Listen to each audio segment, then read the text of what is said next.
Bona tarda. Buenas tardes. Bueno, gracias por haber venido.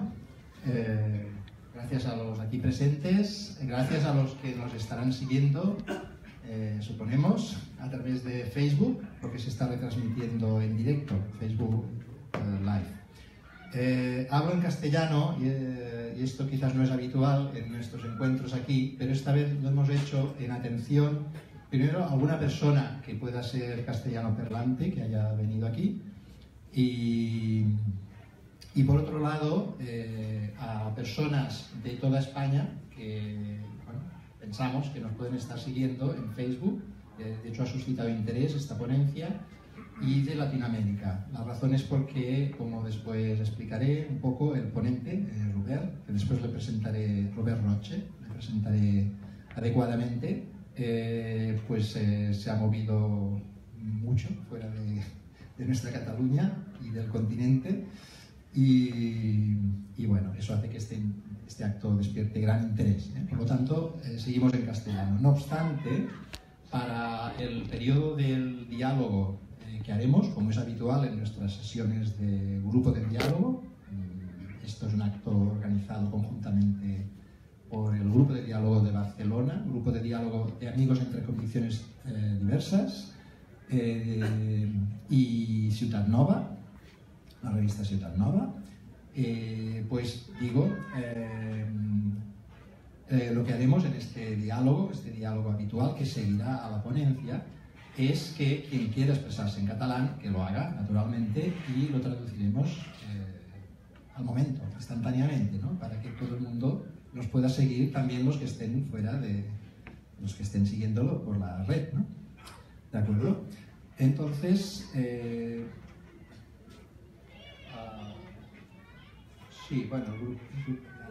sí, pensábamos primero hacer una muy breve presentación. Aquí hay caras nuevas, hay personas que no conocen, la mayoría quizás sí, otros que no conocen qué es el grupo del diálogo, este grupo al que me he referido. Entonces, María Àngels Capellas, que es una de las coordinadoras de este grupo, pues va a hacer una breve presentación de este grupo. Adelante. Nada, solo una pincelada.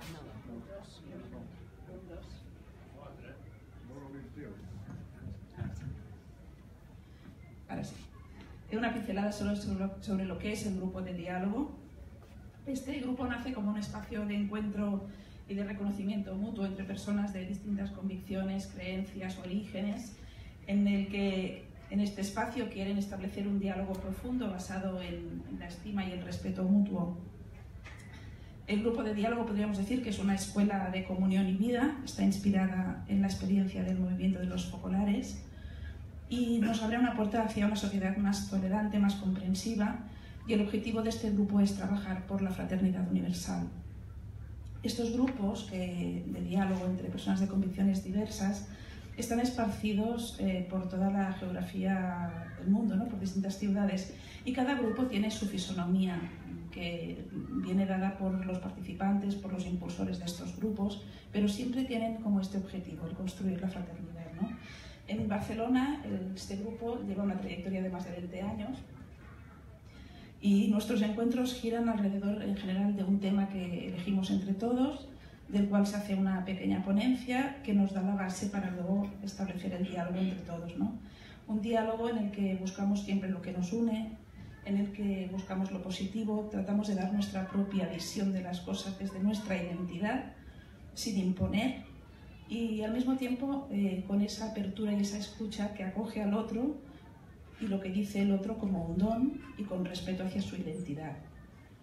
Nuestra experiencia diría que nos permite afirmar que en este diálogo nos encontramos en los valores universales, que los compartimos, y es un diálogo que al mismo tiempo que queremos construir esta fraternidad, la genera entre nosotros, ¿no?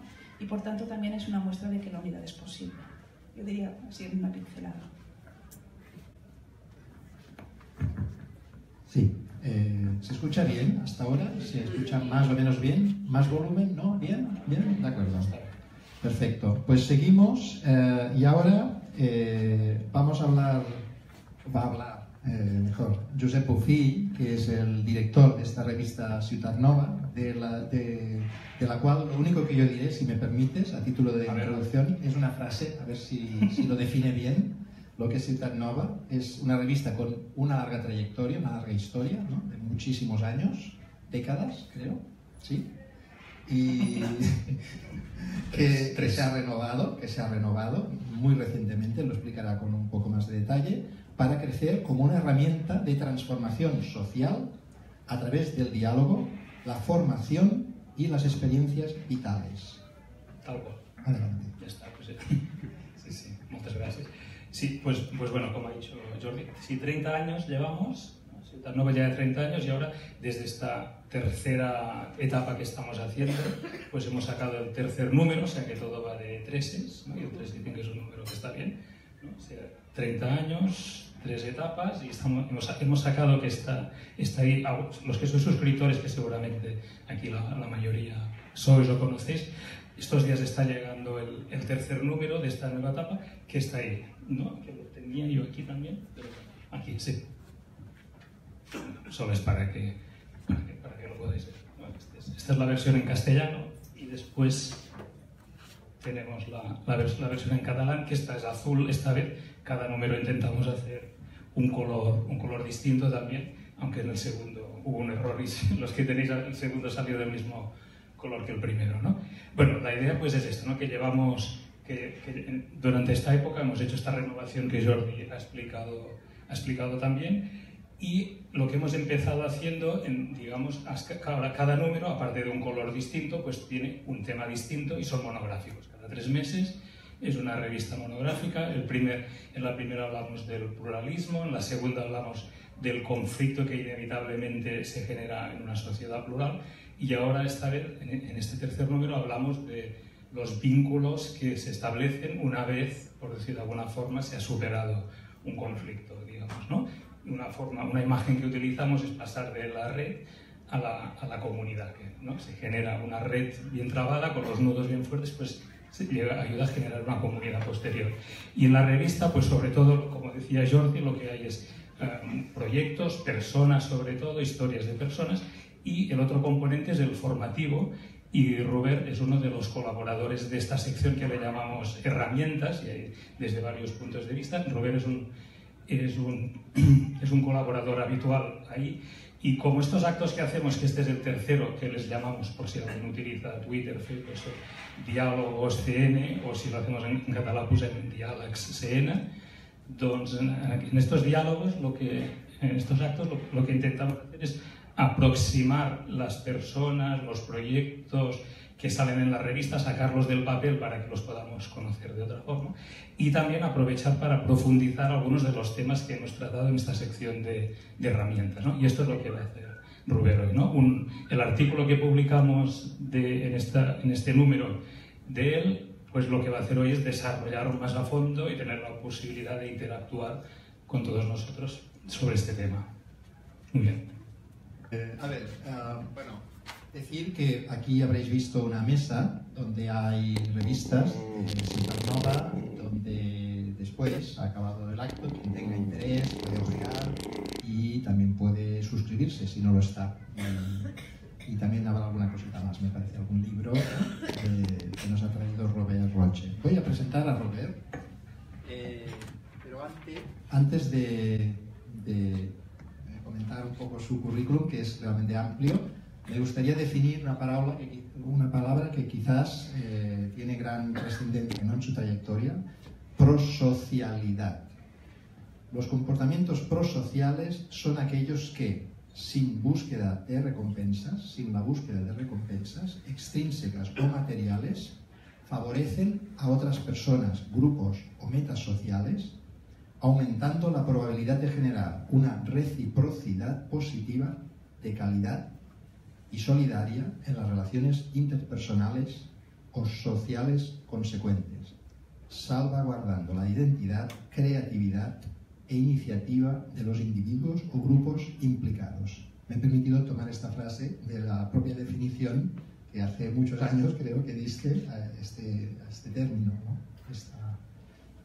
formidable iniciativa. Robert Roche es doctor en psicología, profesor de distintas asignaturas sobre psicología de la pareja y la familia, optimización prosocial y comunicación de calidad prosocial de la Universidad Autónoma de Barcelona, desde los años 80. Pionero en el desarrollo de la teoría de la prosocialidad en algunos países de Europa y Latinoamérica. Co-creador del modelo de comunicación de calidad prosocial, es uno de los primeros introductores en lengua española, italiana y eslovaca del concepto, estudio, optimización y difusión de la prosocialidad. Fundador del LIPA, Laboratorio de Investigación Prosocial Aplicada, en el que tratan de aplicar y verificar vitalmente y en sus relaciones el propio modelo de relación. Director del equipo del LIPA de la Universidad Autónoma en unos 15 proyectos europeos obtenidos. Autor de 15 libros y un centenar de artículos, 2 de ellos con amplia difusión en escuelas argentinas y eslovacas, recomendados por los ministerios respectivos, donde ha sido asesor de esto en estos países, para estos gobiernos. Ha desarrollado cursos, seminarios y talleres de programas de intervención y entrenamiento prosocial en distintos ámbitos como el educativo, sanitario, organizacional y penitenciario, en 15 países de Latinoamérica y Europa. Y podríamos seguir, pero algo interesante es escucharle a él, por lo tanto, adelante. Aunque el título pone, y esto ya se ha advertido un poquito, poder en relaciones de pareja, relaciones conyugales, de matrimonio, etc., yo he tratado de mirarlo para cualquier interrelación de dos personas. Y se parecerá más a la pareja cuanto más, llamémosle así, afecto haya entre esas dos personas. Por lo tanto, ahora situaos ya en el pensamiento, en pensar qué relaciones tenemos, porque yo diría que un 90% de lo que diré se puede aplicar a cualquier interacción. Aunque a lo mejor yo, algunas palabras, se notará que estoy más hablando para la pareja, ¿no?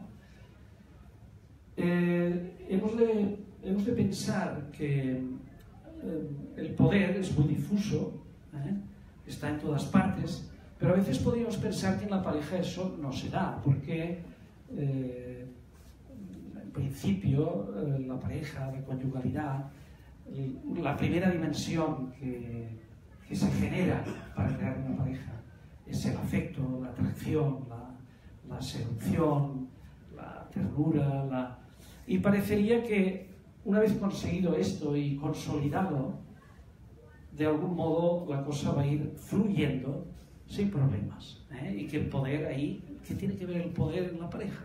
¿No? Las relaciones de poder, ¿no? Bien, ya me he ido de los papeles, pero ahora los tomaré porque me gustaría, y además os voy, si leo, aunque trataré de mantener esta vinculación, será una manera de que sistemáticamente vaya diciendo las ideas, porque es un tema tan interesante que produce inmediatamente interés por ampliar, ¿no? Bien, en este sentido, pues, podemos irnos ya a la infancia, El poder,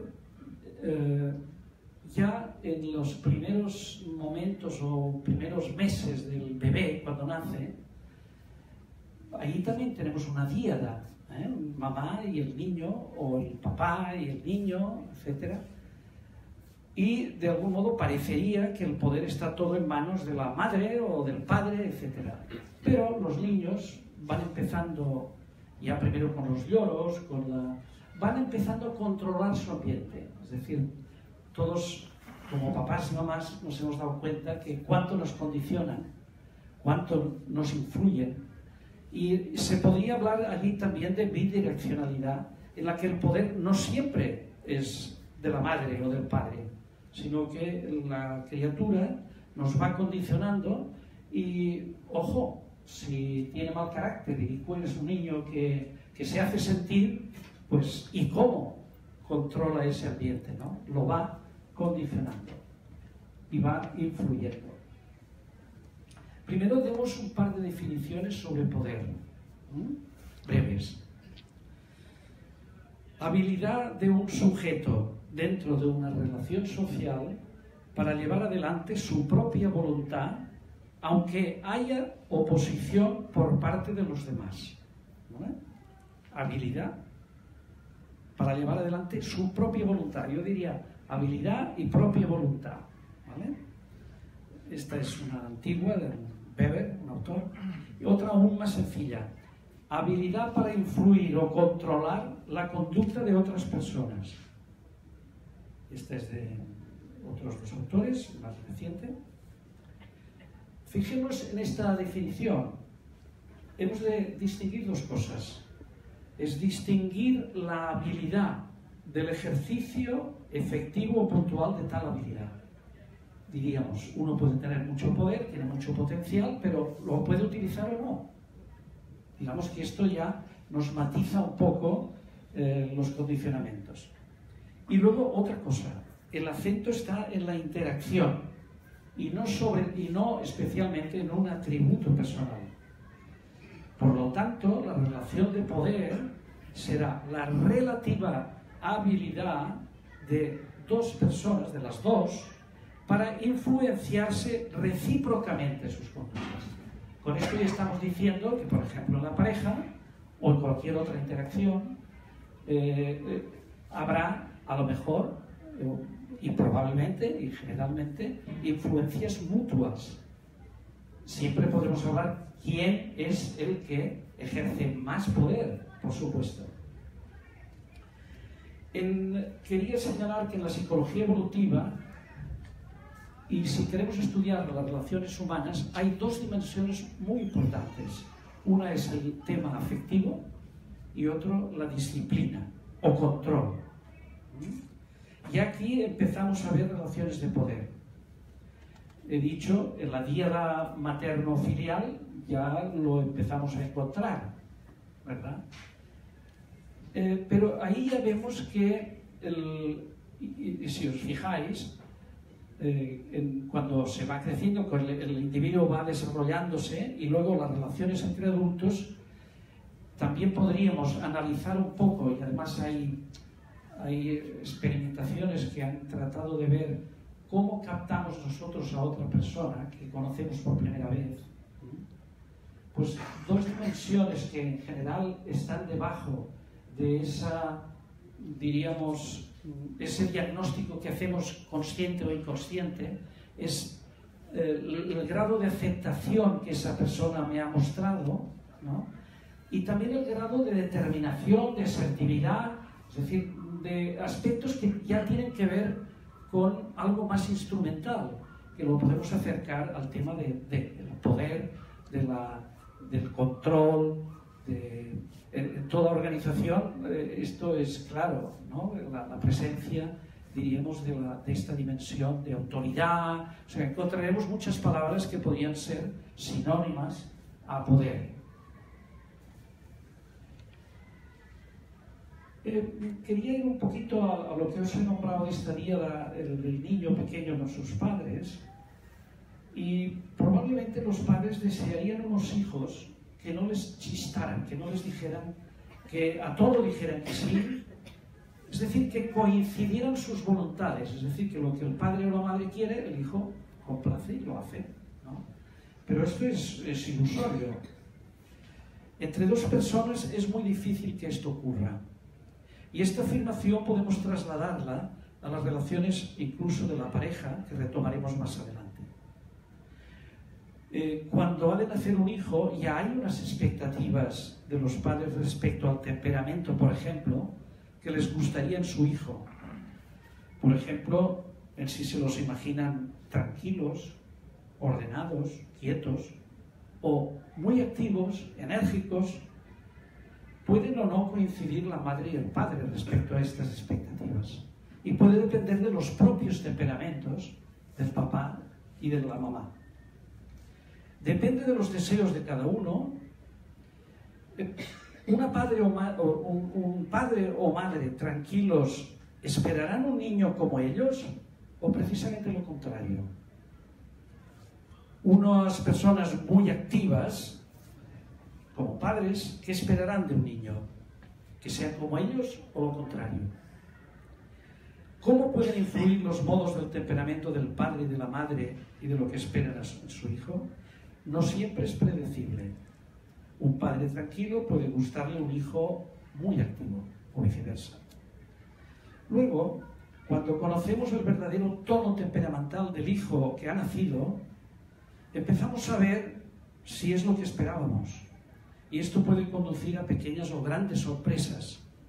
Sorpresas en las que pueden diferir el padre y la madre. Esa diferencia puede condicionar o influir en cómo cada uno se adapta a la realidad. Y puede ocurrir que los padres, aunque cada uno de ellos diferente, tengan que adaptarse a veces con mucho esfuerzo a esa realidad y tratar de controlarla. De nuevo, una necesidad de emplear poder o autoridad con el fin de moldear las conductas del niño respecto a las expectativas de los padres. Y aquí quería introducir un esquema muy simple que si hubiéramos tenido PowerPoint lo hubiera presentado. Se refiere, hay algunos autores que clasifican a los padres según estas 4 categorías. No lo cojáis al pie de la letra, pero es indicativo, es interesante, en las que aparece el control. Os he dicho que 2 dimensiones fundamentales en las relaciones humanas es el afecto y el control o la disciplina. Entonces, hay padres que no son afectivos, o sea, veamos, poco afecto o casi nada, y tampoco control. ¿Qué niños surgirán? Repito, es un esquema, no. Pues muy probablemente hijos agresivos hacia los demás. No tienen afecto, por lo tanto, esa falta de afecto les hace agresivos. Es una reducción muy grande, Pero ¿hacia dónde? Hacia los demás, porque no han tenido control estos niños, ¿vale? De sus padres. Otra tipología, no hay afecto, o muy poco, pero mucho control y mucha disciplina. Hijos agresivos hacia sí mismos.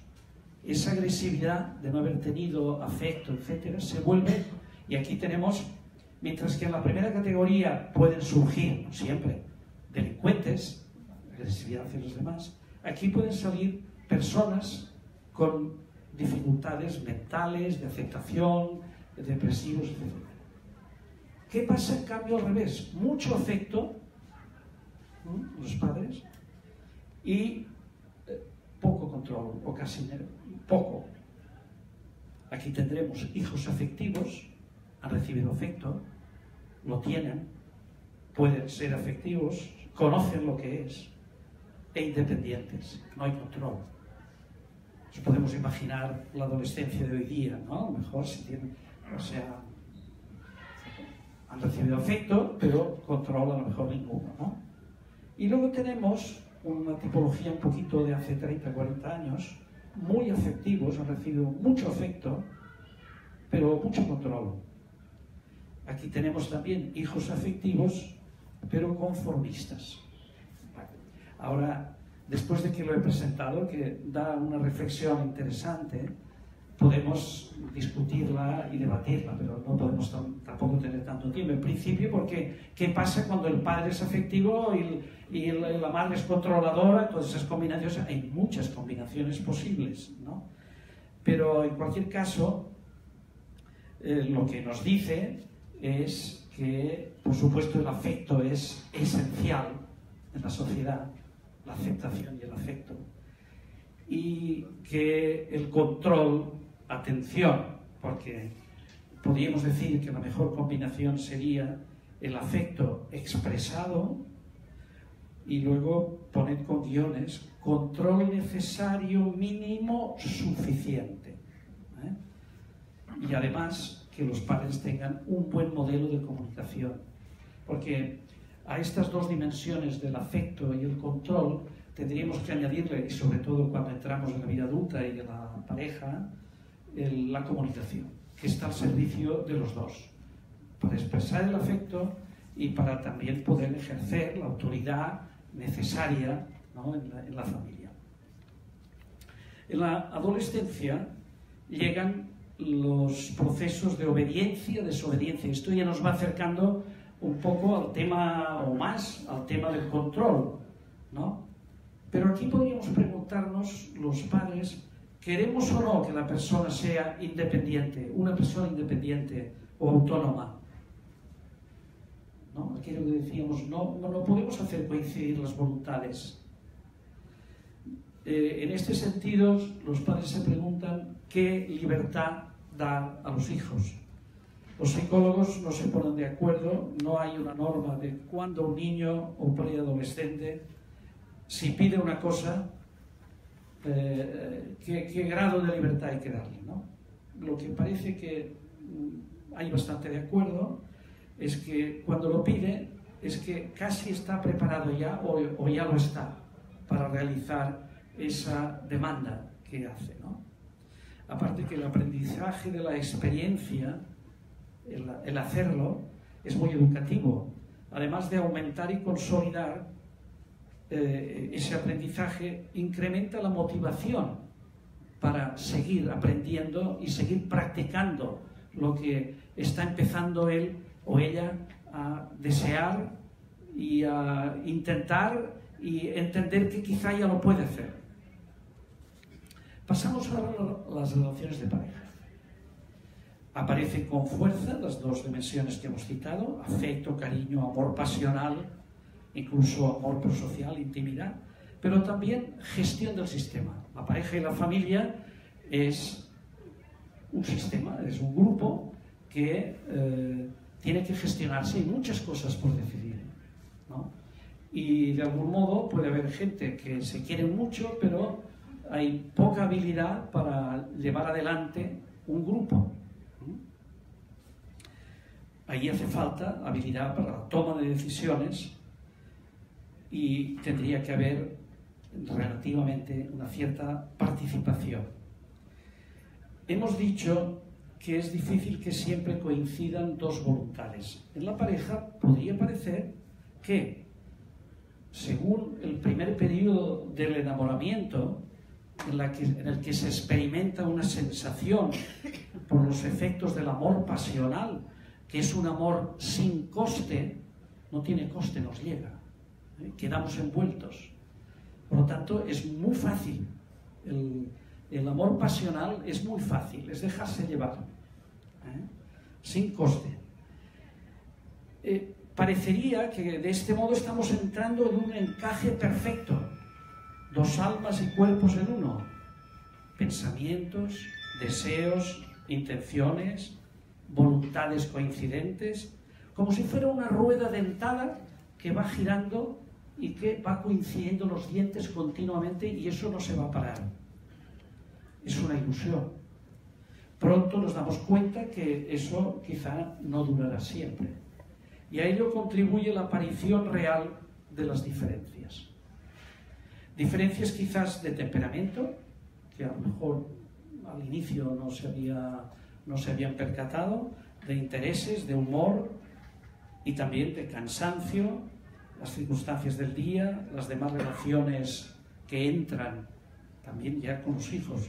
Y los costos y preocupaciones nos llevan a diferenciarnos en el estado anímico, emocional, pero también en aquellos pensamientos y deseos e intenciones.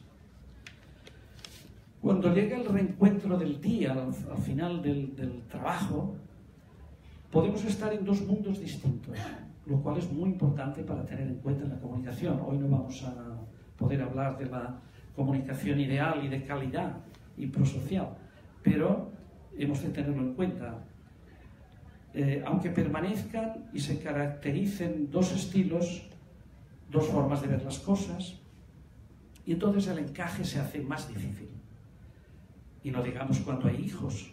Allí aparecen otros afectos muy fuertes que diversifican los afectos que tienen dentro de la pareja y por tanto condicionan o refuerzan modos de ver en los retos y los problemas de la vida incluso de modo distinto. con lo que podrían aparecer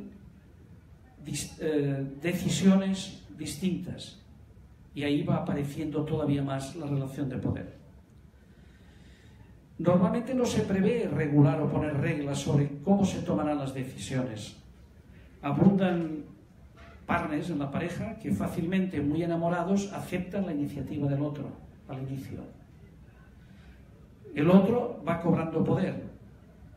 El amor pasional es tan gratuito, tan sin coste, tan envolvente, que recompensa cualquier esfuerzo o sacrificio por el otro.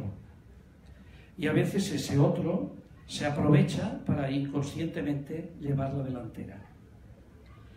Cuando la expresión del cariño baja y los deseos de intimidad disminuyen debido al esfuerzo, al costo que las decisiones que en sí conllevan, al gasto de energía, a las pequeñas o grandes decepciones experimentadas en la falta de comprensión por parte del otro respecto a mi preocupación en el tema y en el aferramiento de posiciones encontradas respecto a una decisión, puede generarse un desequilibrio, también en lo inconsciente. Un desequilibrio en el balance percibido del poder respecto al afecto, al cariño, a la ternura.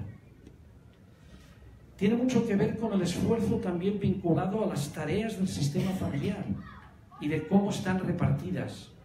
Hay muchos otros factores que se manifiestan en estas actividades del grupo familiar. En las fases de enamoramiento emocional, la vida en pareja se caracteriza por la experimentación de placer con la casi ausencia de coste, pero en la vida cotidiana esta relación también se mueve por el amor prosocial. Aquí se ha citado, diríamos, nuestra perspectiva sobre esto. Más centrado en el bien del otro, que sí tiene coste, este amor tiene coste, y a veces esfuerzo, pero que también se puede experimentar como satisfacción por el significado que da a la persona, al autor de la acción prosocial, y por el sentido de vida, y por lo que tiene de creación e inversión duradera en el mantenimiento de la relación. No olvidemos que, algún autor ha dicho, el amor pasional es un amor dictado y al servicio de la especie. El amor prosocial es al servicio de la persona. Es decir, todas las inversiones que hagamos en este servir, ayudar al otro, esto es una inversión a largo plazo. Y que, a pesar de que haya coste, lo curioso es que da una satisfacción de sentirse creador y posible autor de esos gestos, de esas acciones. He dicho que el amor pasional era envolvente, nos sabíamos solo de dejar llevar y no había coste. Aquí hay coste, pero hay también una gran satisfacción de ese poder que experimentamos, de poder tener iniciativa, creatividad para ese ayudar al otro. A veces me imagino una idea que puede quedar bastante clara, es el agonismo de un ciclista que sube una montaña y que está sufriendo que hay un gran coste, pero está experimentando una satisfacción de que lo está logrando, es capaz. Y cuando llega a la cima, una gran satisfacción. De algún modo, el amor prosocial se podría parecer a esto. No siempre llega al agonismo, en la ayuda y el servicio y la colaboración con la pareja. Y ahora os recuerdo que casi todo esto sirve a cualquier interacción. No habrá quizá amor pasional, pero entre dos compañeros de trabajo y el afecto filial o en la familia, etcétera, hay relaciones lidiadas muy fuertes, pero hasta dos compañeros de trabajo, ¿no? Puede haber amistad, puede haber afecto, y cualquier cosa puede quebrar esa confianza que a lo mejor se tiene. Por lo tanto, es un factor importantísimo ese afecto que se está construyendo con un amigo, con un compañero de trabajo. Por lo tanto, lo que estoy diciendo de la pareja no está tan alejado de lo que puede ser cualquier interacción. Se dice que la vida conyugal es el mejor test de una personalidad adaptativa y flexible, garantía de una experiencia duradera. Pero en nuestra sociedad individualista no es fácil mantener la flexibilidad y capacidad de aceptar la voluntad del otro. Este otro, es verdad, se puede convertir en un permanente obstáculo para mis deseos o intenciones. Pues la necesidad de comentar y decidir continuamente con el otro lo que vamos a hacer o lo que yo voy a hacer puede ser una fuente de conflictos. Aquí puedo ya decir que, lo he insinuado, que en la fase de enamoramiento está tan recompensada la relación que uno fácilmente quiere, diríamos, facilitar, servir al otro. Puede ocurrir que en las decisiones pues uno también empiece a ceder. Y es peligroso esto. Se va cediendo y uno podría decir, bueno, ¿hasta dónde de ceder, ¿no? Aparte de que el amor prosocial no se puede entender como una sumisión al otro, sino más bien, y en la pareja, como un regalo al otro. Porque en la pareja tienen que estar las cuestiones de tareas, tienen que estar muy definidas. Cada uno debe saber lo que tiene que hacer para contribuir y que esté equilibrado todo. Una vez esto es así, cada uno tiene sus roles y sus tareas en el hogar, pueden venir los regalos prosociales, esas acciones de ayuda, porque se le ve al otro cansado, ya me adelanto yo, y es esto que va construyendo la inversión duradera en la pareja. Entramos en una sección que se podría llamar participación en las decisiones. Es fundamental que cada uno de los miembros de la pareja experimente, sienta y esté convencido, de que hay un buen equilibrio de participación y decisión en todo lo que les concierne a los dos. Toda relación humana está sujeta a relaciones de poder y uno de los retos de la pareja y de la familia es conseguir optimizarlas, moderar, equilibrar la aplicación del poder. La pareja y el ámbito familiar pueden ser una buena escuela para ello y la vía más efectiva y eficaz para aplicarlo es este amor prosocial.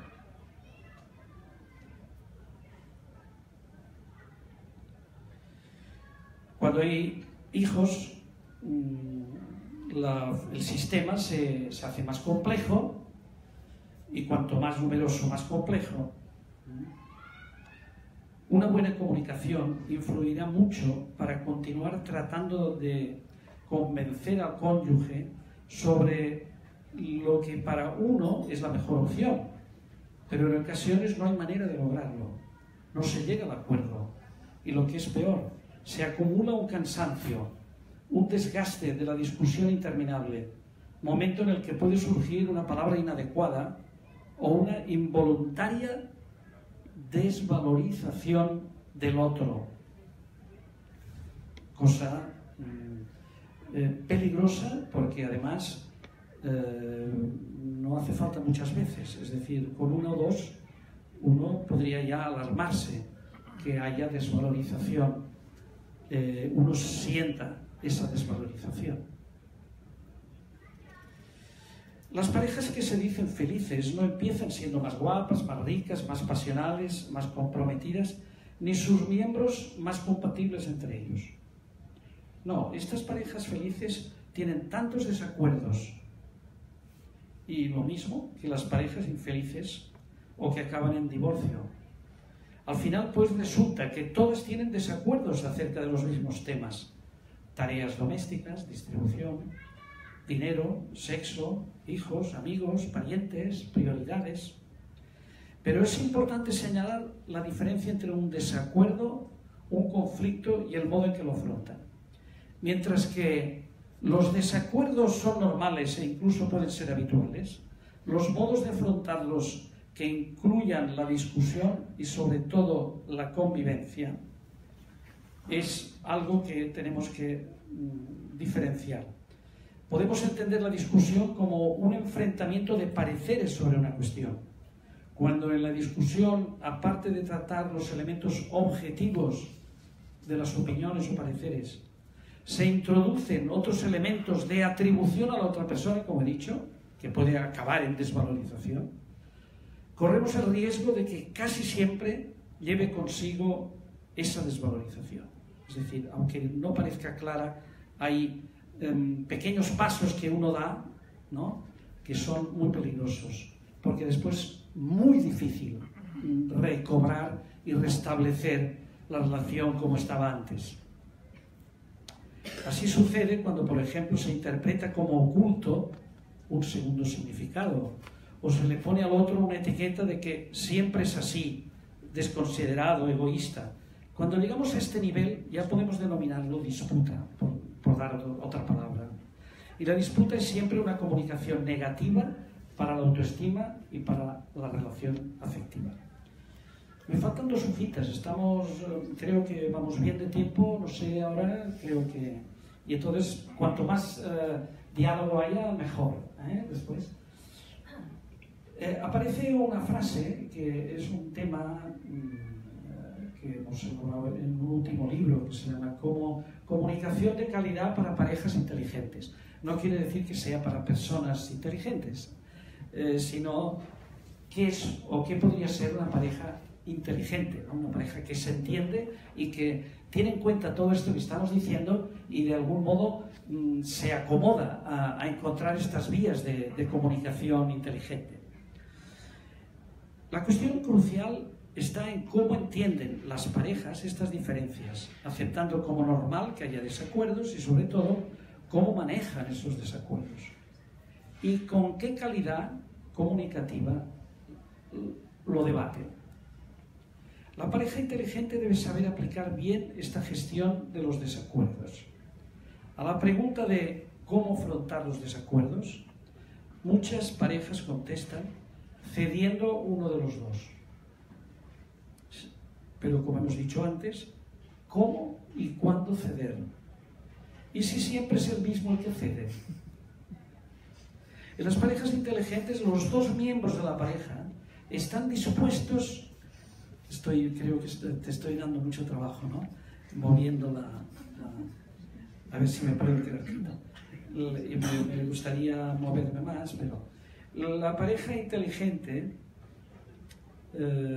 sí. En las parejas inteligentes, los 2 miembros de la pareja están dispuestos a aceptar esta influencia. Por cierto, paréntesis. En los estudios que hay de las parejas respecto al marido y la mujer, en Estados Unidos han llegado a hacer estudios que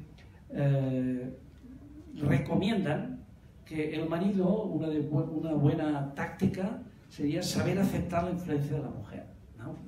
Aquí habría enseguida, porque en un porcentaje a lo mejor escuchan o tal, pero luego no hacen lo que quieren. También a la inversa, ¿eh? No digo que eso sea una tipología única, a la inversa también se da.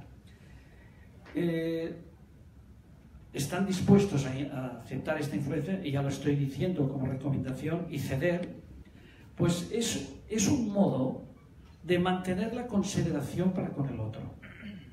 De lo mismo que también os digo otro de los, digo, surgiría en cada momento, cuando se llevan años de convivencia,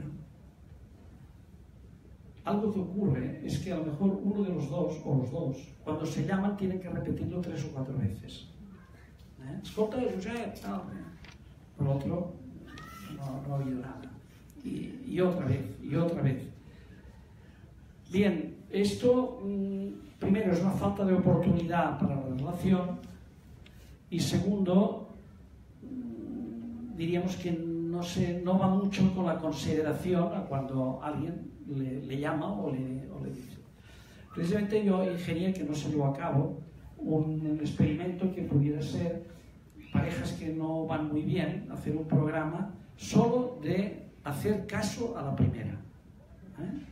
Que a partir de entonces empezara y registrara cuántas veces ha hecho caso a su mujer, o al revés, a su marido, a la primera. Yo creo que el primero que se quedaría de piedra sería el de la pareja que después de que siempre ha llamado, ha tenido que llamar 4 o 5 veces y tal para que le haga caso, le respondiera la primera, ¿no? Y esto se fuera estableciendo como una costumbre. Pienso que sería un programa ya terapéutico importantísimo para las parejas que llevamos años de pareja. Por lo tanto, es un tema que os recomiendo a todos. Porque este hacer caso, este mirar a los ojos, este ponerse de frente y hablar qué quieres y tal, y escuchar y atender, diríamos, con calidad, ya es poner las huellas de una comunicación efectiva, eficiente y además cálida. Objetivamente, bueno, como siempre, si es el mismo el que cede, vuelvo a lo que estábamos hablando, en este caso pueden ocurrir efectos perversos. Uno puede pensar que está haciendo el primo, llegar el momento de pensar yo que aquí, al final resulta que... y de repente se da cuenta de eso, ¿no? Pensar que el otro no le tiene en consideración. Objetivamente, en este caso puede ocurrir además que solo uno de los dos adquiera fuertes hábitos de decisión, con lo que tenderá a perpetuar esa costumbre, impidiendo que su pareja experimente y aprenda a correr con esa responsabilidad, con la ansiedad que esto puede conllevar y con el riesgo de equivocarse también. A veces hay personas que solo tienen la última palabra en una pareja, ¿no? Pero también tienen un peso, porque si se equivocan, eso sí, no se lo perdona a la pareja. Ya tú deia yo, ya te lo decía, ¿no?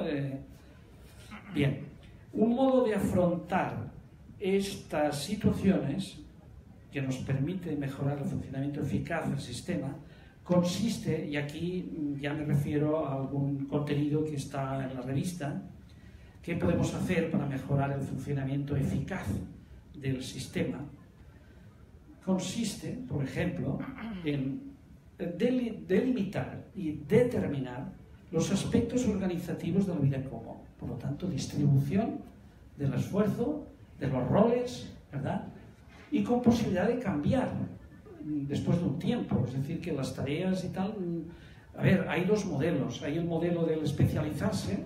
Hay parejas que uno es muy bueno y aparte esto, tradicionalmente la mujer era la mejor para cuidar de los hijos, la crianza y tal. Ya vemos que esto no es una verdad fundamental, no es que el padre no puede hacerlo. Y hoy están cambiando a veces estos roles.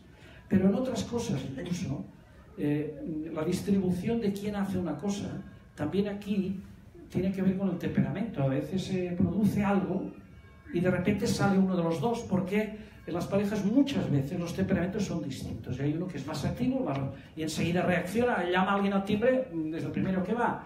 Se estropea una bombilla, pues es el que coge la escalera y claro, y si lo hace y además lo hace bien, pues se le queda ya ¿cómo se llama?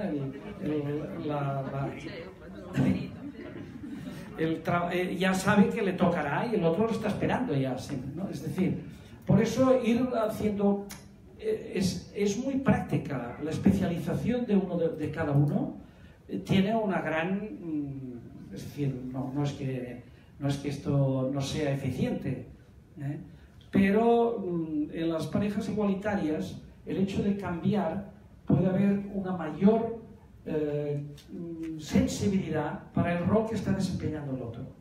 Y aparte aprende, toma responsabilidad y por lo tanto se da cuenta de que esa decisión que ha tomado él, que ahora hemos de hablar de cómo sería mejor las decisiones, no tomarlas. Por lo tanto, distribución de las tareas de la casa y las responsabilidades de cada uno, y cómo tomar una decisión cuando no se llegue a un acuerdo. Por ejemplo, esto es fundamental, tener una regla para no entrar en un cansancio, en una fatiga, porque se dice que dedicar mucho tiempo a los pequeños conflictos es una pérdida de tiempo y además puede enmarañar la relación, puede estropearla y puede llevar a otras quejas. Por lo tanto, reservar la comunicación, que hay que tratarla, tenemos que encontrar tiempos y momentos adecuados para no solo hablar de las cosas positivas, sino de las cosas que no han ido bien, eso es importante, pero tratar incluso las cosas pequeñas y tal, parece ser que no está muy recomendado, porque a veces enlaza con otras cosas.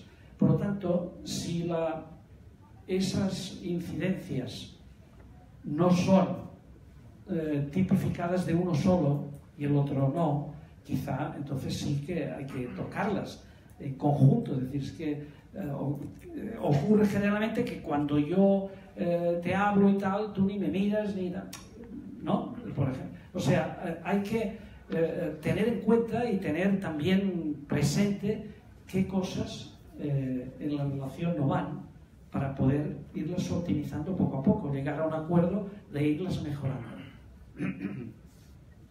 Por lo tanto, cuando hay que tomar una decisión y no se está de acuerdo, las parejas inteligentes se caracterizarían por, ante una decisión a tomar, aparte que, atención, es distinto una decisión que es que tiene que ver, no siempre tiene que ver con los dos, pero hay cosas de fuera de los dos, no son decisiones de las cosas a hacer y tal, sino de temas que obliga a tomar una decisión hacia un tema externo. Es diferente que sea que toque, por ejemplo, tenga que ver con el trabajo de cada uno de los dos, en los que parecería que habría de tener más peso el que luego va a asumir ese trabajo laboral, digamos, ¿no? Pero en general las decisiones, digo, comentar, compartir las alternativas, analizar las ventajas y llegar a un consenso cuanto más profundo mejor.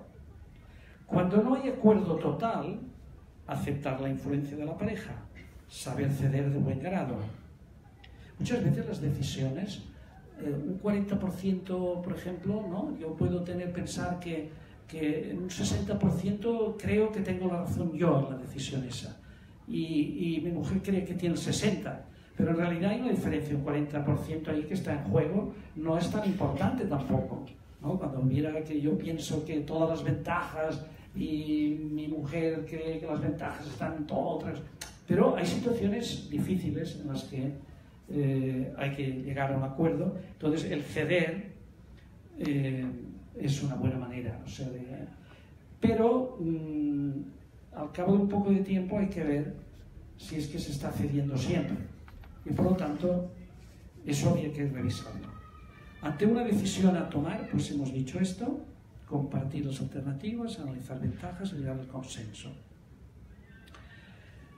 Sentir que ante una decisión hay un buen equilibrio en el ceder, como digo, al menos si no en esta ocasión, en otras ocasiones, en otros temas. Como último recurso, esto en la revista aparece, puede ser aconsejable establecer para un tiempo determinado lo que podemos llamar una regla de reglas. Es decir, establecer quién cederá durante este tiempo o quién cederá en qué temas. Fijaos que es diferente, ¿eh? Podría haber un acuerdo de decir, lo vamos a comentar nada, pero cuando no llegamos a un acuerdo, al final la palabra, se puede tirar una moneda al aire, empiezo yo, 6 meses, tengo la última palabra, ¿eh? Y se hace aquí. O bien por temas, dividir temas, ¿no? Esto es una cosa muy racional, a mucha gente no le gusta, pero a la hora de la verdad luego no hay solución en esto si no se... Aparte de que puede parecer como muy, ya lo discutiremos ahora, muy pragmático, pero ahora os diré, no, ese ceder, quien sea espiritual y quien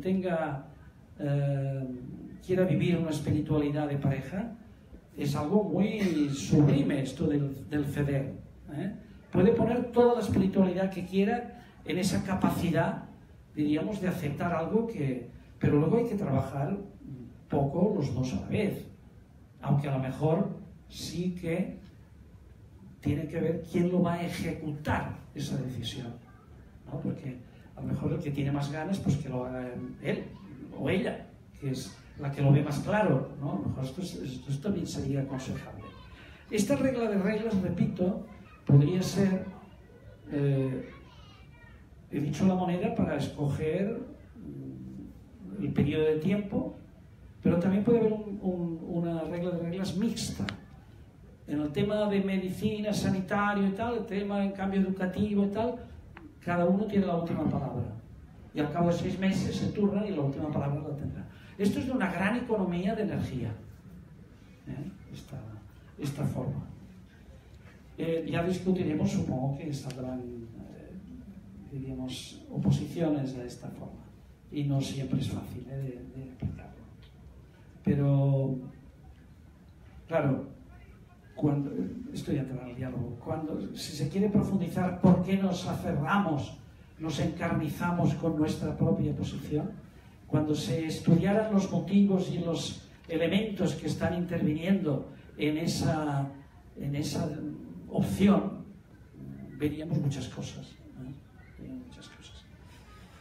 Bien, aquí he puesto para acabar un poquito, pero creo que esto lo podremos tratar en el diálogo, relaciones interpersonales no de pareja. Ya he invitado al auditorio a que pensara también en cualquier otra relación, que a lo mejor aquí aparecerá y puede aparecer en el diálogo estupendo, ¿no? He tomado alguna notita de la comunicación no verbal, de los gestos y los movimientos que se producen en la comunicación que muestra relaciones de poder, ¿no? Yo creo que, aunque no nos hayamos fijado mucho, pero aquí si pusiéramos escenas de 2 personas hablando y si preguntáramos quién tiene más poder o quién está ejercitando el poder, ¿no? Ahora, en el modo que se miran, que se hablan, etcétera, probablemente coincidiríamos muchos en encontrar a uno de los dos. Y esto también, cuando se ve a personas que están hablando y el tema, ¿no?, la manera que se miran, el otro que está de lado, el otro en cambio le mira de frente, o le mira al otro así o no le mira, uno de ellos va dirigiendo la mirada a personas que pasan por ahí y tal, ¿no? Es decir, iríamos viendo lo que no hay que hacer, seguramente. Entonces, nosotros si queremos también, yo empiezo la lista, pero podríais ampliarla vosotros, pero estoy a punto de acabar mi charla. Mirar a los ojos frecuentemente, no siempre, porque a veces es amenazante. Posición del cuerpo de frente al interlocutor.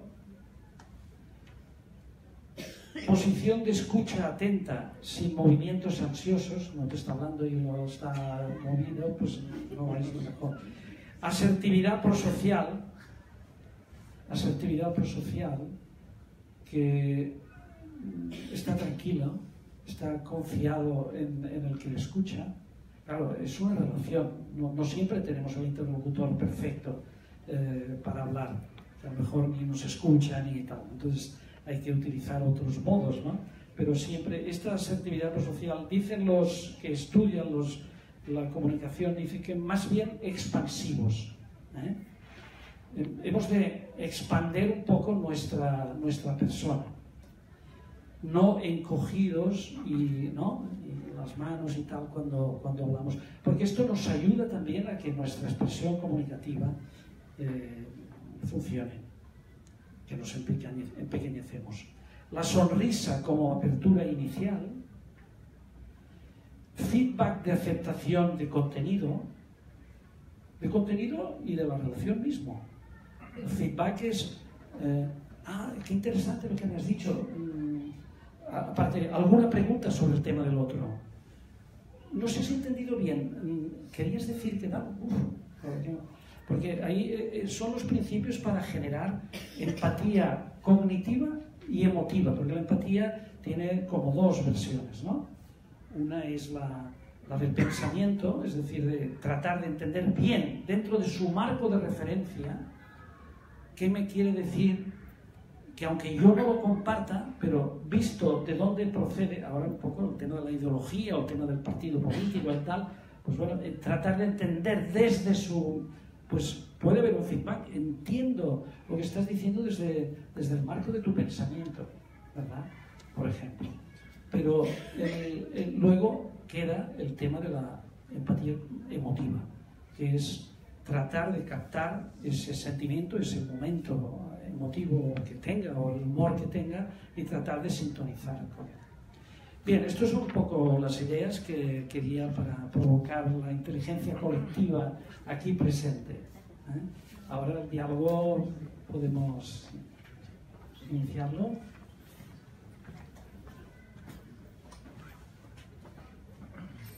Muy bien, gracias, Robert, gracias.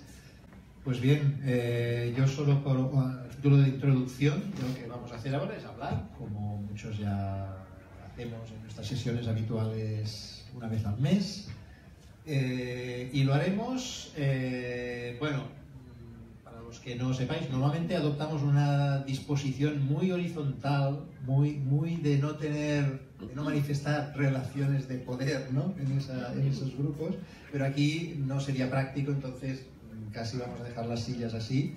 Nosotros estaremos aquí también formando parte del grupo. Y ahora la idea es que, bueno, hay 2 micrófonos por aquí que os irán pasando para que también así todos escuchemos bien lo que queráis decir. Sí que os rogaría, bueno, 2 cosas, que las intervenciones sean muy breves. Yo diría hasta de 1 minuto, pero bueno, si tienen que ser 2, pero no más, porque eso nos dará más juego a que puedan intervenir más personas, incluso que después podáis repetir, ¿no? O sea, serían preferible intervenciones ahora muy cortitas y que haya más, y que sean más. Esto dará juego también a que salgan más aspectos a lo mejor, o comentar lo que se ha dicho. Otra cosa, es un diálogo. Naturalmente tenemos un ponente de excepción y le podéis hacer preguntas, pero aquí lo que se trata es que hagamos un diálogo entre todos, en el que nos incluimos nosotros, ¿no? Él también. Y nada, yo diría que las características de este diálogo ya las ha dicho él. Todos estos aspectos que aplican, ¿no? Pues este no los encuentra ahora mismo, ¿no? A partir de ahora. Pues bien, adelante. Misma pareja, ¿qué es lo que es fundamental?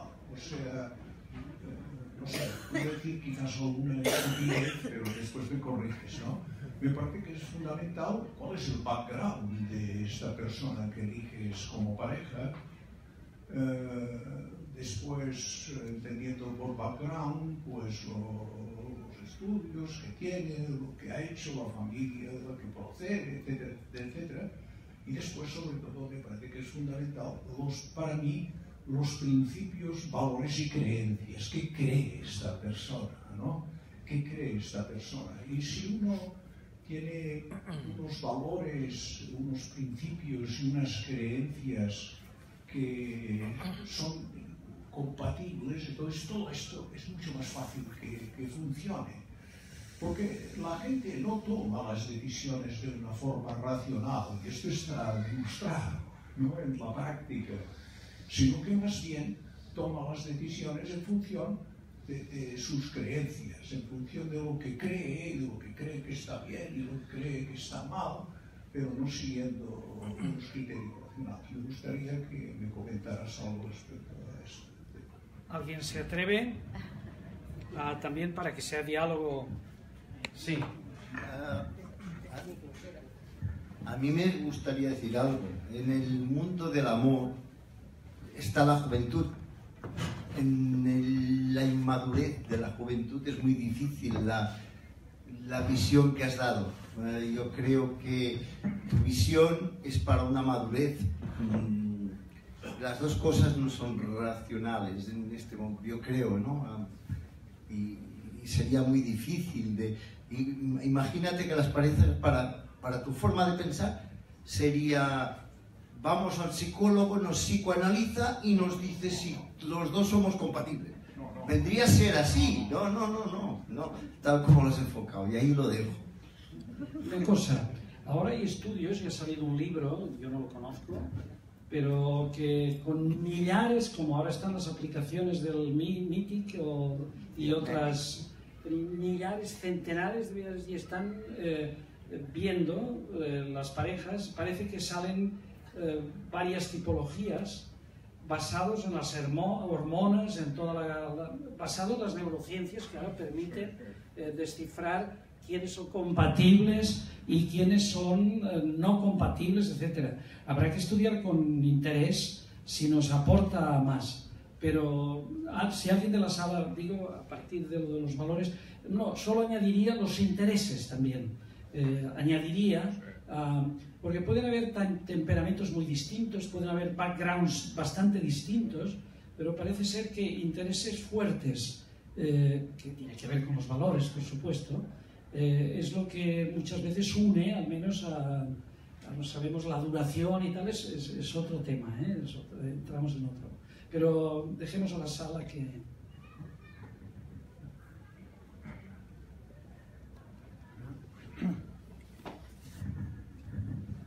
Bueno, es un tema controvertido, polémico obviamente y natural de alguna forma. La civilización de parejas pues funciona hace muchos años, no siempre. En el Pleistoceno, por ejemplo, no habían parejas, habían tribus y promiscuidad y funcionaban de alguna manera. Me refiero que hemos de ver que no es una cuestión originaria este tema de las parejas. Estoy un poco en la idea del amigo, en este sentido. La elección racional en cuanto a un tema que en muy alto grado es de sensibilidad y de amor o de atracción y de seducción por parte de los dos, uno y otro. Los dos siempre nos presentamos cuando queremos hacer pareja como salidos de una caja de celofán con las mejores de nuestras propiedades, pero no las peores. Esto lo ocultamos. Es una tendencia natural, humana. A partir de ahí, tengamos en cuenta que el riesgo es mucho. Y así lo vemos, obviamente, en los grados de estadística de separaciones.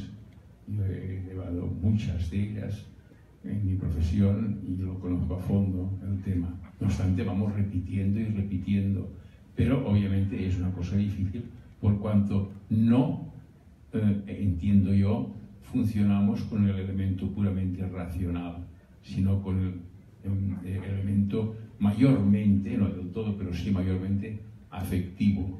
Y esto desluce un poco la posibilidad de éxito, nada más.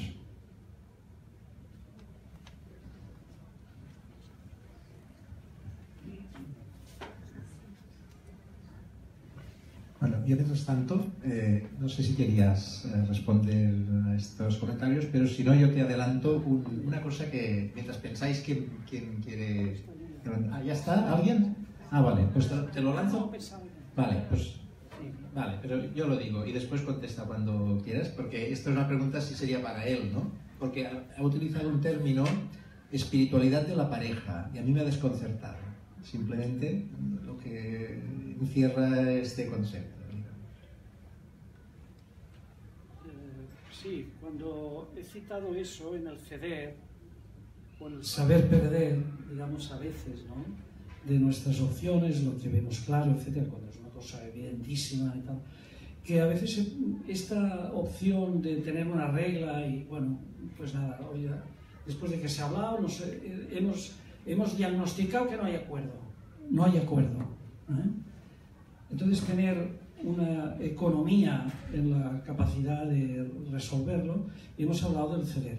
Y para ayudar en el sentido de que eso no es una cosa puramente ahora toca a ti, ahora toca a mí, quien eso lo viera desde una visión romántica, poética, o diríamos, no sé si decir religiosa también, en este tipo, diríamos, de relación, el hecho de ceder y de saber en esa ocasión perder puede ser una de alta espiritualidad. Es decir, supone un estar convencido de que hace eso por el bien del otro, para que la relación vaya mejor, etc. Y además tiene que entrenarse a eso, porque a lo mejor son decisiones que conllevan un poco de tiempo, de uso y tal, y ahí hay posibilidades de ejercitar las consecuencias de ese ceder o de ese saber perder. No sé si con esto... Muy bien.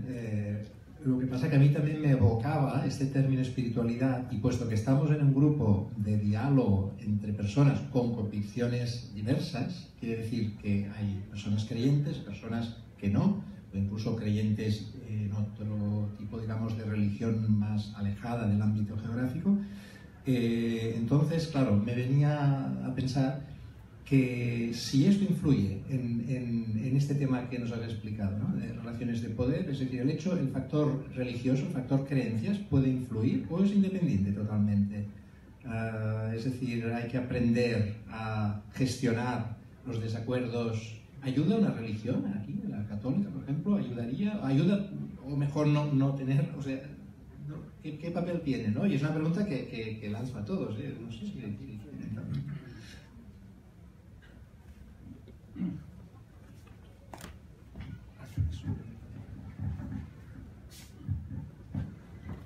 Bueno. Ya está. ¿Qué? Sí.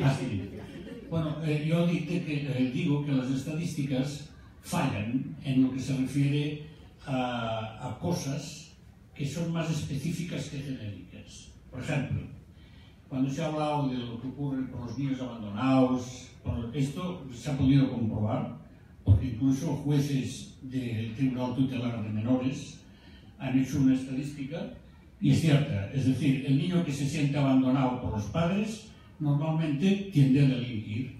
Pero entonces hubo uno que dijo, no, yo conozco un caso que no. Voy a ver, dígame ese caso de dónde sale. Y este caso era, dice, es que el padre es rico, no tiene nada que ver, porque es el padre que le compre algún juguete o esto, pero si no le ama, no tiene ninguna trascendencia. Bueno, digo esto porque es muy difícil hacer estadísticas que puedan paliar este tipo de objetivos. ¿Por qué? Hombre, yo lo puedo decir porque llevo 56 años colegiado y he tenido juicios a punta pala y he visto el mismo caso llevado a uno u otro y los comportamientos son totalmente distintos, pero el mismo caso. Y que claro, si los comportamientos son distintos, el resultado también sale distinto. Ahora bien, ¿qué se puede hacer frente a esto? Es muy difícil poderlo dirimir. ¿Por qué? Pues porque considero de que cada caso esto es exactamente igual que en una enfermedad.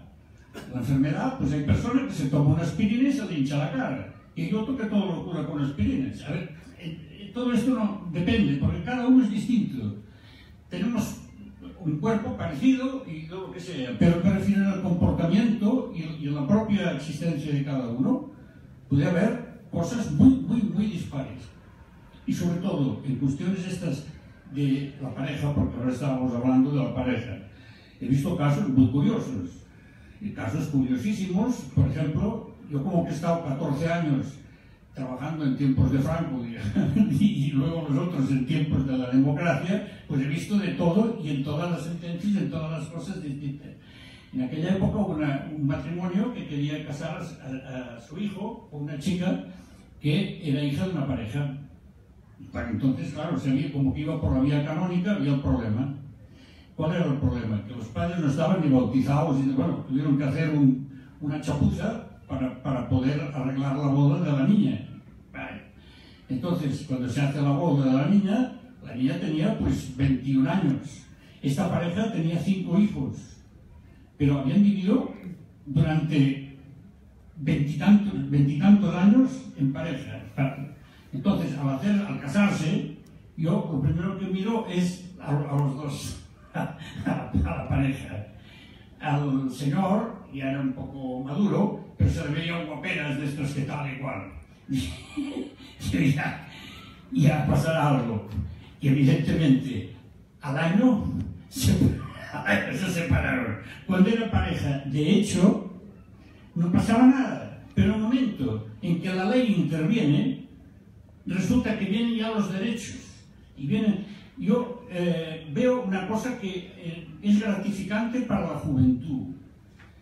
Sobre todo para la juventud. Yo he visto niños sufrir mucho cuando se separaban los padres. Ahora, como que existe una cierta equivalencia en lo que se refiere, no, el otro también, su padre también, el otro. Ahora ya no he visto un sufrimiento como el que veía, por ejemplo, en tiempos de Franco. Que es que entonces había un rigor más fuerte sobre este particular. ¿Qué es mejor o qué es peor? No lo sé. Lo que sí veo es que el joven ya bastante problema tiene en no encontrar trabajo, que es importante. Pero aparte de esto, tiene otro problema adicional, que esta persona no quiere complicaciones. Y la pareja hoy ya tiene un tratamiento jurídico distinto del que tenía antes.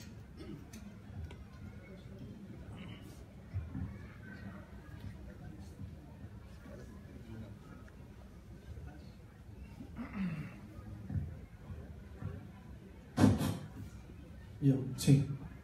No, para un tema tan fundamental como es la elección de pareja, ¿no se tendría que preparar un poco la gente? Yo estuve durante años llevando una especie de cursos prematrimoniales que hacía la Iglesia antes de dar el sacramento. Proponía, pero como mínimo lo proponía, de hacer unas semanas de hablar sobre algunos temas, una pequeña formación. Era sorprendente cómo cuando se preguntaba, había un día que era el amor, ¿no? Cuando se preguntaba ¿qué es el amor? Había gente que era licenciada y había gente que pues, no tenía tantos estudios, pero las respuestas eran muy pobres, en realidad eran muy pobres. No solo esto, sino que cuando se hablaba de sexualidad, también todo el tema se trataba de una manera, la gente que venía, realmente las parejas eran una formación bastante pobre. Entonces, claro, si ahora, hoy mismo, se planteara de que antes de hacer una unión de este tipo hubiera un poco de formación a nivel municipal o a nivel de... porque después lo que pasa se deja un poco al azar. Ya sé que Pera está muy en la línea de decir, oye, es que la gente, pues oye, si se gusta, pues adelante, ¿no? Pero sí, claro, lo que viene después,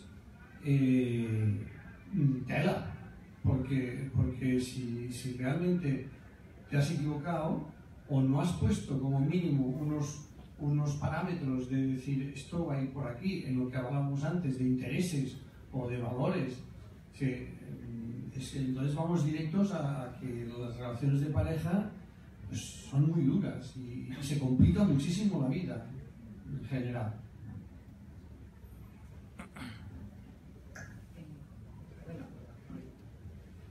¿Yo o tú quieres contestarle?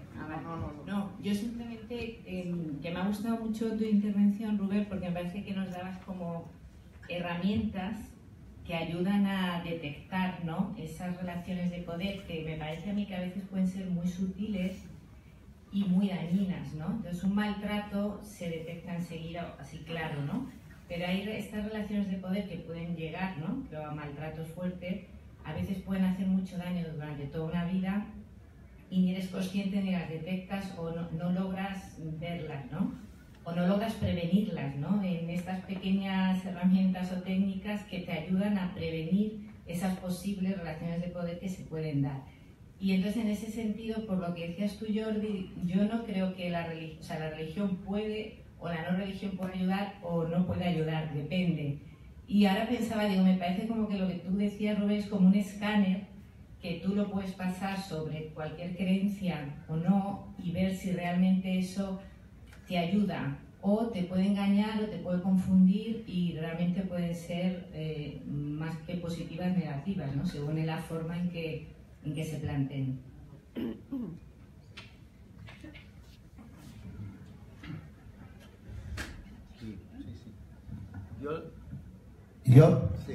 Yo al doctor Rubén le quería hacer un... En una relación, en una buena relación, es más natural ese ceder por amor, el ceder porque también valoras la posición del otro, y cuando nadie es capaz de ceder y en esa incapacidad de ceder hay que tirar los dados, a mí algo me chirría, simplemente.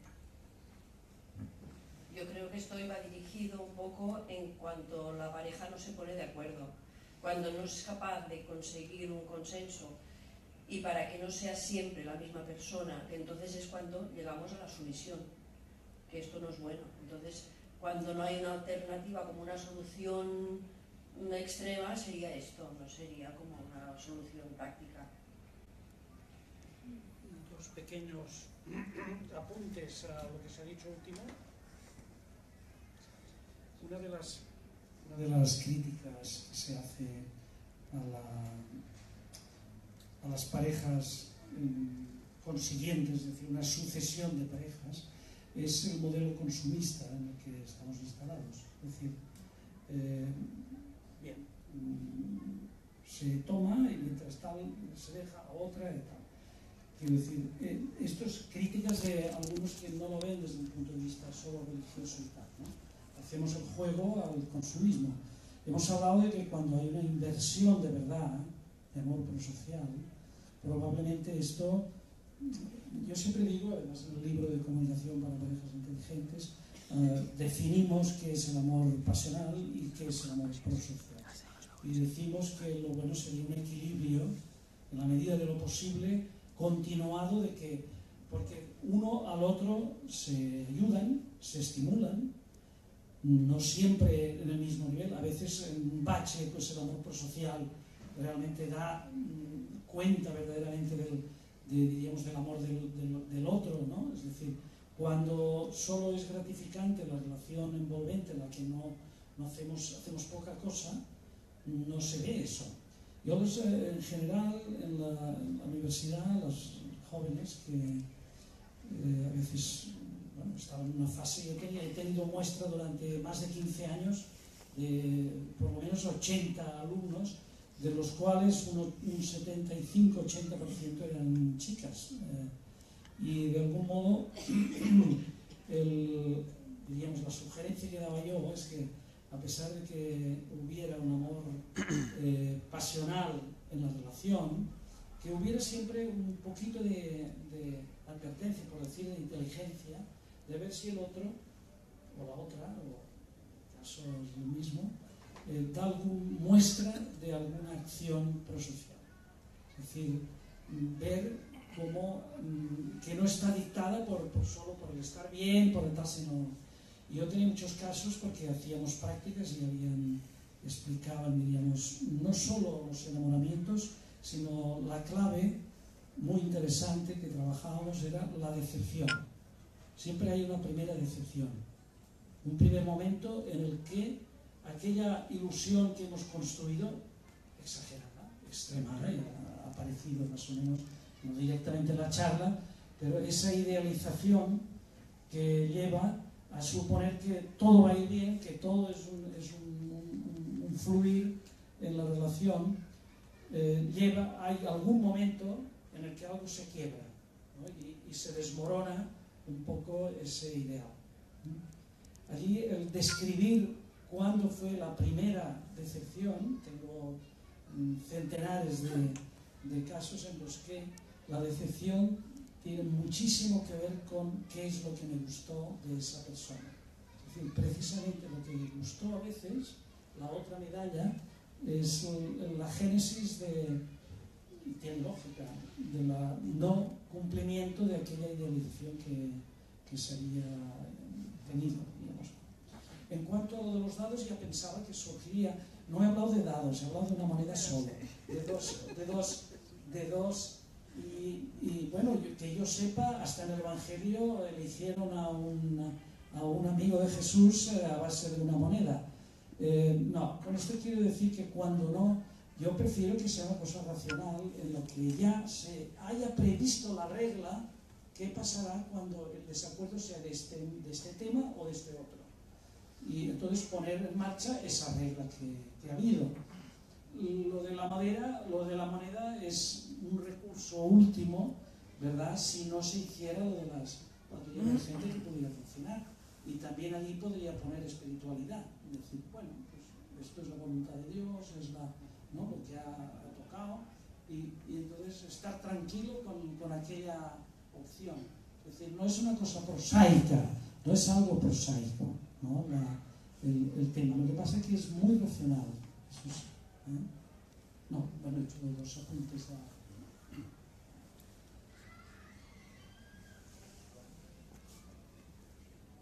Bueno, yo he llevado varias conclusiones y varios matices. En primer lugar, yo creo que la base, digamos, de esta charla tendría que ser un poco la formación, digamos, de las personas, ¿no? Una cultura, digamos, que tienes que tener y aprender incluso de pequeños en la escuela a través de los padres, etc. Después, aspecto de poder, hoy día, y hace mucho tiempo, se relaciona con el poder no de autoridad, sino el poder económico, el poder de prestigio, el poder de popularidad y tal, ¿no? Y este poder siempre influye en la familia, pero cuando uno tiene este equilibrio, entonces lo deja de influir, pone en primer plano la sociedad que el prójimo, entonces este poder lo tendría que separar automáticamente. Estas son las personas inteligentes, diría yo, que tendrían que saber discernir un lugar, un punto común. Luego, encontrar la pareja, hoy día es tan difícil como encontrar una aguja en un pajar, ¿no? Esto me lo han dicho incluso gente experta como psicólogos también, ¿no? Yo lo he podido experimentar, lo estoy experimentando porque no he encontrado todavía la pareja, ¿no? Después, en relación con esto de la comunicación, yo tengo que decir de que a mí siempre me ha interesado mucho, incluso he llegado a hacer una película sobre la pareja, digamos, ¿no? Pero tener en cuenta de que esta pareja tiene varias fases en la vida. O sea, la pareja, digamos, cuando uno es niño, bueno, la pareja, me refiero a la comunicación, cuando uno es niño, cuando es un adolescente que tiene otra mentalidad, otra cultura, la pareja de esposos, digamos, ya de adolescentes, bueno, de maduros, y luego la tercera fase, la cuarta fase sería la pareja de los viejos, digamos. Pero yo creo que en cada época de estas fases tendría que haber un reciclaje para adaptarse, digamos, en los momentos actuales y en la mentalidad de la evolución que cada uno ha tenido. Y para esto tiene que haber también una base, diríamos, de hobby, para que la gente tenga una propia autonomía, una propia salida de escape, no solamente siempre vivir y hablar, digamos, conjuntamente cada día con la persona, siempre la misma persona, hasta cierto punto, pero me refiero sí.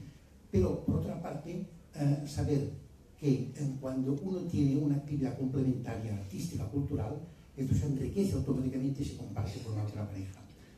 Y luego había otra cosa, así, el aspecto espiritual. Yo considero, aquí se ha hablado un poco por encima, pero yo creo que has hablado quizá poco de este aspecto espiritual, porque es muy importante, a pesar de las convicciones diversas, esto cada uno que piensa con su cultura y su religión, pero si uno vive y enfoca, digamos, con la base del evangelio, la base del amor con el otro, automáticamente todo lo que hemos hablado desaparece el 50% de problemas. Entonces se resuelve automáticamente. Yo lo he podido comprobar también, ¿no? Bueno, gracias por la charla. Gracias, Roberto, me ha gustado mucho la charla. Quería hacer un par de reflexiones. Una es lo que ha dicho Pera sobre los ciclos cortos. Yo entiendo que el ciclo largo tiene un componente antinatural, en el sentido que, y por eso existe lo de el amor pasional, que es corto, porque en ese momento tendríamos que ir a la época de las cavernas para entender eso, ¿no? Eso lo estudia la antropología. Me quiere decir que lo que estamos haciendo como la pareja normal que entendemos, que es la que dura toda la vida, a poder ser, tiene un componente antinatural. Y eso no es que sea malo, lo que pasa es que implica un esfuerzo de contrarrestar esa falta de pasión, amor pasional, luego con otro tipo de amor, que a través del vínculo que se hace con los intereses de hijos, económicos, patrimoniales, afectivos, etc., ¿no?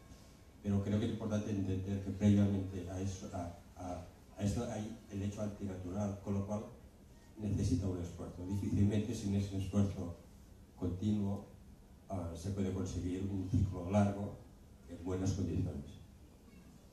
En cuanto al tema de la elección que se habló al principio, claro, la elección se da en ese momento, eliges a la persona, pero la consolidación de esa relación se produce en un momento de amor pasional, con lo cual la racionalización es muy difícil. Y cuando ya el amor pasional desaparece o disminuye, vas por inercia, porque luego ya la relación ya se ha consolidado mucho, incluso a lo mejor te has casado ya y tienes incluso hijos, ¿no? Con lo cual, elegir racionalmente a la pareja es muy difícil, porque hay un componente totalmente pasional. Y luego está el tema del poder. Quería comentar que el poder, normalmente en la pareja siempre hay desequilibrios, pero son asimétricos las parejas, porque todos somos diferentes, con lo cual nos complementamos a poder ser, con lo cual aparecen asimetrías. Eso no es un problema. El problema de esa asimetría aparece normalmente un equilibrio, normalmente pactado, aceptado por las partes. El problema está cuando por algún motivo, o sin motivo, simplemente por dejadez, por falta de esfuerzo, normalmente la más dominante abusa de eso y llega a y solo quedan dos opciones, o la sumisión o la rebelión. La sumisión es una pareja infeliz normalmente, una persona infeliz, y la rebelión normalmente es la rotura de la pareja. Claro, mucho lo que has dicho, Roberto. Son una serie de visiones que, además, en esto que hay, no hay unanimidad en tu visión aquí, porque desde mi punto de vista tú pretendes crear parejas o ayudar a las parejas a vivir de manera sana su relación, de manera que sea duradera. Entiendo que ese es un objetivo que tú entiendes que es positivo para las personas como para la pareja. Aquí hemos visto otras opiniones que piensan que no, pero yo entiendo que ahí hay un auténtico dilema. Es decir, tú has dado unos consejos y advertencias cómo ir corrigiendo defectos, cómo mejorar la relación, pero a mí me gustaría llegar al límite, un poco con lo que dicen las opiniones más discrepantes, es decir, ¿cuándo se enciende la luz roja? Es decir, ¿a qué punto, en qué momento tú piensas que ya no hay que seguir en ese... ¿Me explico? Bueno, a ver, tantas cosas. Con relación, me queda un poquito la duda en la disertación, ¿qué es primero? ¿La buena comunicación o la empatía? Es más, me llama la atención que haya mencionado tampoco la palabra empatía, solamente al final. Francamente yo creo que en realidad se va de la empatía a la buena comunicación. Sino todas las otras cosas que de alguna manera he descrito, el saber ceder, las posturas, cómo ubicarse al otro, mirarlo a los ojos, tener consideración, respeto, la regla de las reglas, son como tácticas, ¿no? Como de una gran estrategia para tratar de llevar hasta el final un proyecto que, si no hay empatía, está como queriéndose amaniatar, forzar la realidad. Eso por un lado, ¿no? Entiendo que la buena comunicación hace a la empatía, pero no creo que haya buena comunicación si no hay primero empatía. Eso por un lado. Luego, me llama la atención que no haya mencionado más el tema del dinero. En las parejas creo que el manejo del dinero, y más cuando se habla de poder, es muy importante. Casi diría que es clave. Bueno, el tema de la espiritualidad sí creo que es muy importante. No la religión sino el trascenderse los miembros de la pareja a sí mismos. Es decir, la pareja va, y llega a un punto que se da cuenta, por supuesto, si ha durado mucho tiempo, ha sido porque algo bueno habrán hecho, ¿no es cierto? Y se da cuenta que es como que aquello que ha generado tiene un valor muy, muy superior a los dos miembros de la pareja. Es decir, pongamos la familia, ¿no es cierto? En el caso de que haya familia. Es como que esto que se ha generado es tan valioso, ¿no?, que es muy superior al valor de cada uno de los miembros de la pareja. Y entonces se puede dar el caso que la pareja toma la decisión de persistir en el proyecto en función de la responsabilidad social que ha adquirido y también de la responsabilidad familiar y afectiva, ¿no? Y en ese sentido es un paso que no es fácil, que creo que para poderlo dar, para dejar de lado las ansiedades y las prioridades individuales, solamente se pueden dar con una ayuda trascendente, superior, no sé, yo le diría de Dios, no sé qué dirían otras personas que creen otras cosas, pero realmente creo que sí, que la visión espiritual aporta muchísimo a la supervivencia de la pareja, ¿no? Y después se me ocurre que, por ejemplo, para garantizar, o bueno, de alguna manera poder decir cómo puede durar más una pareja, me parece importante que haya deseo, que haya pasión, que haya empatía, por un lado. Segundo, que se compartan los criterios para educar a los hijos, porque ese también sabe ser uno de los problemas de discusión muy graves. Que haya transparencia económica, que los dos miembros sepan exactamente cuánto aporta el otro y de dónde proviene lo que aporta. Que tengan una visión de futuro compartida y que sean compinches, o sea, que se impliquen mucho en el día a día. Me parece que si se cumplen algunas de esas cosas, o mejor dicho, las 5 cosas, tiene bastantes posibilidades de que se lleve a buen puerto. Me ha gustado mucho, Robert. Gracias. Lo que más me ha incidido es lo de el ceder. Ahora, ceder es sublime, ceder es lo máximo, pero siempre ceder sin culpabilidad. Siempre ceder es lo que nos lleva a cotas espirituales. Eso sí, eso me ha entusiasmado. Entonces, claro, es difícil pensar en que somos capaces de asumir estos cederes todos. Creo que no estamos preparados y pienso que el que quiera tomar un compromiso pues corre un riesgo muy peligroso.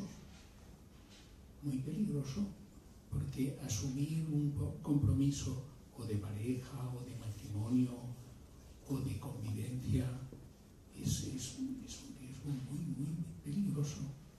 Entonces, claro, tendría que ser algo muy concreto, ¿no? Delimitado. Aquello que decíamos de los matrimonios renovables, quizá, no lo sé. O quizá pienso que esa renovación de los matrimonios debería establecerse a lo mejor unos ciclos de 16 años, 18. Por los adolescentes ya dejan de serlo, empiezan a madurar. Entonces, claro, a partir de ahí, sin duda, lo fantástico sería poder decir, bueno, ahora voy a intentar crecer, y como voy a intentar crecer, voy a comprometerme,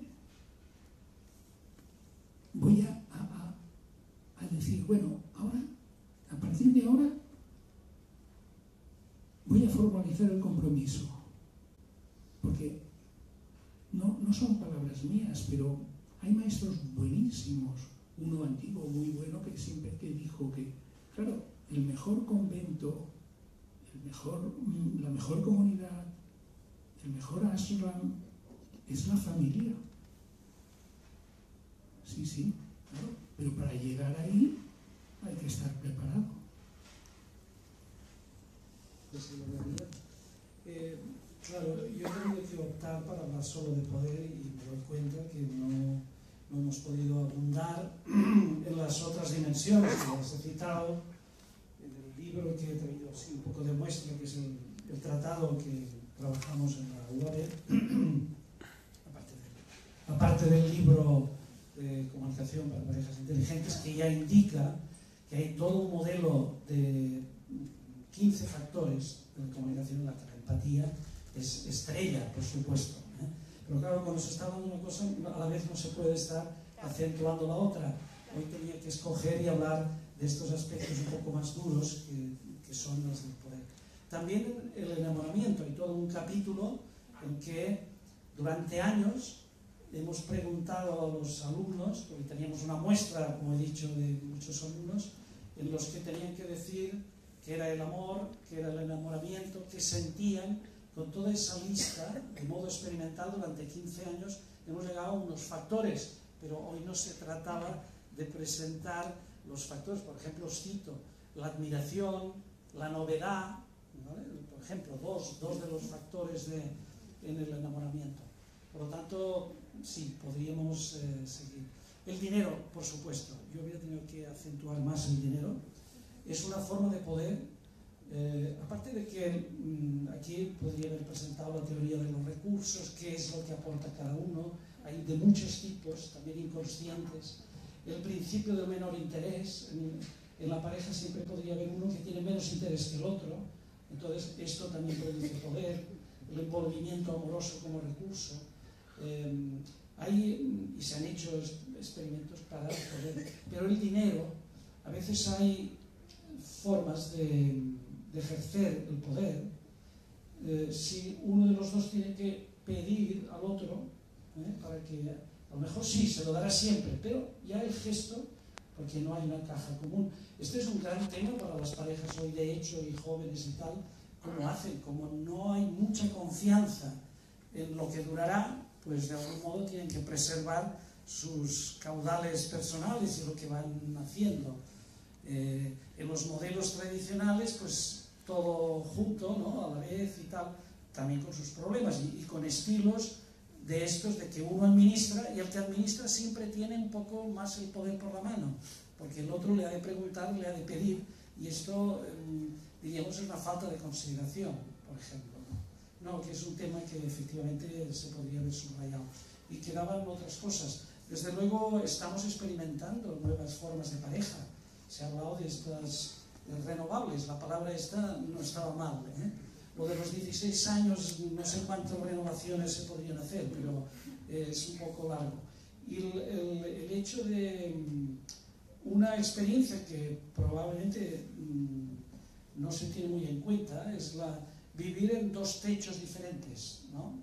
Que cabría hasta en un modelo tradicional, es decir, las construcciones no están hechas adecuadamente, pero en este desarrollo de que lo que he dicho en algún momento os habéis dado cuenta que el otro puede ser un permanente obstáculo para mi voluntad, porque ¿no? Cuando la cosa hay tanta enmarañamiento en los dos, difícilmente tiene libertad cada uno a poder ejercer y allí hay poder, ya se ve de dónde está ese poder, ¿no? Cuando no posesión, no he utilizado esa palabra, pero tendría que haberla ya distinguido. A veces el poder se ejerce poseyendo al otro, es decir, queriendo absolutamente sobre él, es decir, es una propiedad mía, y ahí tenemos todo lo que el machismo y bueno, todo lo que hay, el maltrato y las agresiones y tal. Pero decir que esto de los dos techos podría ser a la evolución del ser humano, el hecho de poder cada uno tener a lo mejor pequeña o lo que sea, a lo mejor pisos que están conectados los dos, pequeños, con unas zonas comunes, pero que cada uno ejerza en su territorio, tenga la libertad suficiente para tal. Aparte que esto es un recurso también para las parejas que se lo pueden permitir, que se separan, pero quieren mantener una cierta continuidad, es una buena forma. Pero se podría pensar en sí, bueno, ya los reyes lo tenían en los palacios, ¿no? Las habitaciones de la reina y del rey y tal, pero a nivel así más popular y común, esto podría aliviar un poco la tensión y el estrés de estar siempre a la altura de, diríamos, de lo que el otro quiere, de lo que el otro desea y tal. Pero, por supuesto, el amor prosocial creo que lo resuelve todo. Resuelve el machismo, resuelve el bullying en las escuelas, y en esto tenemos mucha experiencia. Es decir, tiene un gran potencial de, aceptando el ponerse en una actitud y en unas conductas reales de servicio, de ayuda, de solidaridad. Esto es la solución de muchos de los problemas que tenemos en la sociedad. Muy bien, pues gracias.